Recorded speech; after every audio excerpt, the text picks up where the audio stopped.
Bonjour ma fille, qu'est-ce qui t'emmène à cette heure? Grand maître Azalakapaou, je suis venu vous voir. Ça ne va pas du tout. Qu'est-ce qui se passe? Je suis en train de perdre mon mari, il veut qu'on divorce.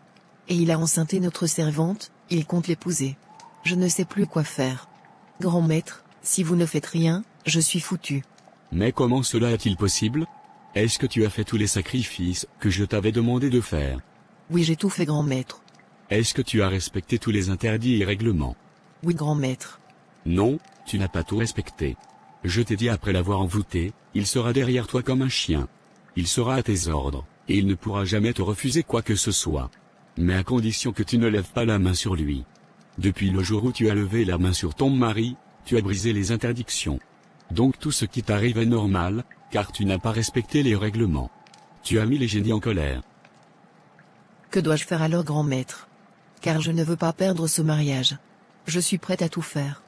Pour cela, tu dois faire des grands sacrifices. Je suis prête à faire tout pour récupérer mon foyer. Qu'est-ce que tu veux que je fasse? Grand maître, je veux que mon mari se sépare de cette femme, elle est enceinte, je veux qu'elle perde cet enfant, qu'il la chasse de la maison, et qu'il annule le divorce, pour que je puisse récupérer mon foyer. Tu veux qu'elle perde son enfant et que ton mari la chasse de la maison, c'est ça? Oui, et qu'il annule le divorce, pour que je puisse récupérer mon foyer, et que nous soyons comme avant. Considère que c'est déjà fait. Rien n'est impossible au grand maître Azalakapaou.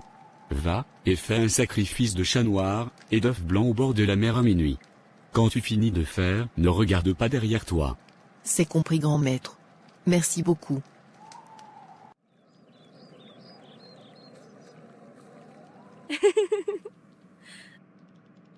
Calme-toi ma fille, c'est la volonté de Dieu.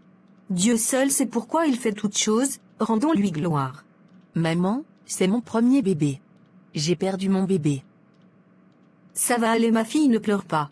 Dieu t'en donnera encore plus. Pourquoi cela m'arrive à moi? Qu'ai-je fait pour mériter cela? Dieu seul sait pourquoi. Il va te donner un autre bébé. Tu sais, quand Dieu te prend quelque chose, il le remplace avec quelque chose de plus grand. Laisse tous dans les mains de Dieu. Il fait toutes choses en son temps, et selon sa volonté. C'est compris, maman.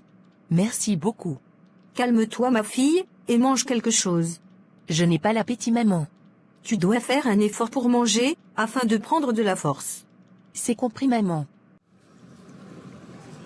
Monsieur Jeannot, vous voulez suspendre la procédure du divorce? Oui, monsieur l'avocat, j'ai besoin d'un peu de temps pour réfléchir. N'est-ce pas vous qui me disiez d'accélérer la procédure afin qu'on puisse obtenir le divorce? Oui, mais j'ai changé d'avis. Je ne veux pas divorcer pour le moment. J'ai besoin de temps pour réfléchir. Vous êtes vraiment sûr de ce que vous dites? Oui, j'en suis sûr. Au bon moment, je vous dirai. C'est compris, monsieur Jeannot. Merci beaucoup, maître. Tout le plaisir est pour moi. Je vais prendre congé de vous. Passez une excellente soirée. Merci, à vous également. Qu'est-ce qui se passe, chérie? Depuis tu es rentrée, tu es calme, tu refuses de me parler. Y a-t-il un problème? Il n'y a pas de problème, je n'ai juste pas envie de parler, c'est tout. Ces temps-ci, tu es devenu si bizarre avec moi, tu as complètement changé. Si je t'ai fait quelque chose de mal, dis-le-moi. Non, tu ne m'as rien fait. Alors, pourquoi tu agis comme ça ces temps-ci? Je viens de perdre notre enfant, et j'ai vraiment besoin de toi pour traverser cette période difficile. Quand tu agis comme ça me fait encore très mal. Écoute-moi, pour l'enfant je t'ai dit de te calmer. Dieu nous en donnera un autre. Donc cesse de penser à ça. Je sais, mais j'ai vraiment besoin de toi actuellement. Je ne te comprends plus. Je suis fatigué, je vais dans la chambre pour me reposer. D'accord, ce n'est pas grave, fais comme tu veux.